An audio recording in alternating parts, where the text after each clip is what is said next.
Assalamualaikum warahmatullahi wabarakatuh. Perkenalkan, nama saya Ahmad Wahidin dengan NIM 2502003. Di sini saya akan menjelaskan perancangan sistem informasi pos berbasis web pada Alfamart. Pertama, latar belakang.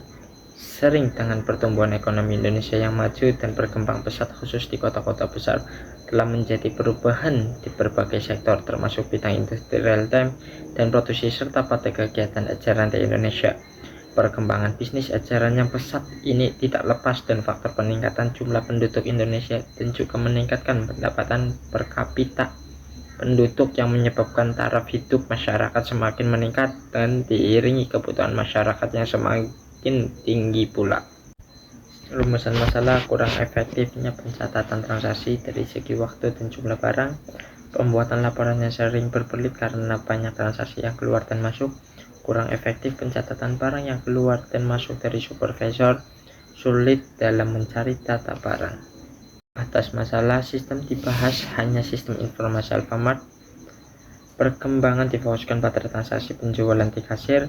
Fitur yang dibahas meliputi login pengguna, input barang, pembayaran, cetak struk, dan laporan penjualan. Tidak membahas integrasi secara teknis dengan semua cabang Alfamart secara menyeluruh. Tujuan: mengetahui cara kerja pos pada Alfamart, mengidentifikasi masalah yang terjadi dalam proses penjualan, menentukan batas sistem yang akan dikembangkan, menjelaskan metode perkembangan sistem informasi, membuat rancangan UML sebagai gambaran sistem yang akan dibangun. Metode pengembangan sistem informasi. Metode pengembangan sistem informasi tahapannya meliputi pengetahuan cara kerja sistem Alfamart, mengidentifikasi masalah yang terjadi dalam proses penjualan, menentukan batasan sistem yang akan dikembangkan, menjelaskan metode pengembangan sistem informasi, membuat rancangan UML sebagai gambaran sistem yang akan dibangun. Berikut ada gambar use case diagram, bisa kita lihat dari gambar tersebut. Use case diagram itu terdiri dari login, membeli barang, scan barang, melihat total belanja, proses transaksi, cetak struk, kelola, dan membuat laporan, melihat laporan penjualan, memantau keuntungan, logout.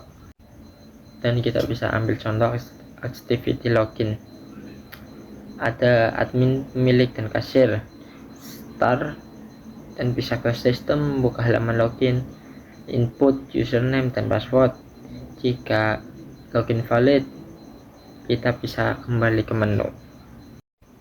Berikut ada activity scan barang, yaitu start, kasir login, pilih menu transaksi, scan barang, sistem membaca barang, tampilkan harga dan barang, jika tambahkan barang kita bisa ditambahkan, jika tidak kita bisa hitung langsung total belanja.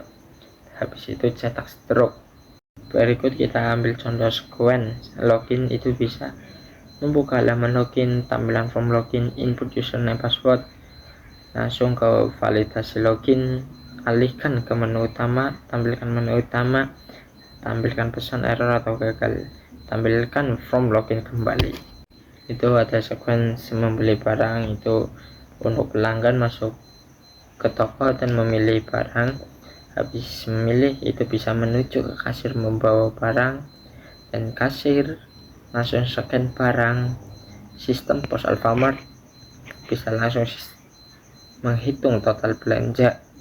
Habis itu input pembayaran transaksi berhasil, langsung kembali ke kasir, dan ke kasir balikan lagi ke pelanggan, melakukan pembayaran, menyerahkan barang dan struk belanja, menerima barang dan struk.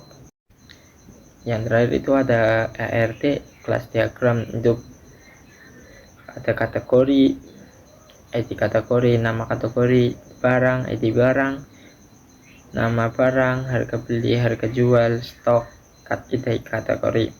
Detail transaksi itu terdiri dari ID detail, ID transaksi, ID barang, jumlah, subtotal. Terus ada transaksi, itu terdiri dari ID transaksi, tanggal, total, bayar, kembali, ID karyawan. Dan yang terakhir ada karyawan. Itu terdiri dari ID karyawan, nama, jabatan, alamat, nomor telepon, username, dan password. Untuk kesimpulan, dengan beralih ke sistem pos berbasis web, error kasir berkurang sehingga hampir nol, stok barang terupdate real time, dan pemilik dapat laporan bersih tanpa perlu nunggu hari-hari. Mungkin untuk presentasi dari saya, jika ada kekurangan atau kesalahan, mohon minta maaf yang sebesar-besarnya. Saya akhiri. Wassalamualaikum warahmatullahi wabarakatuh.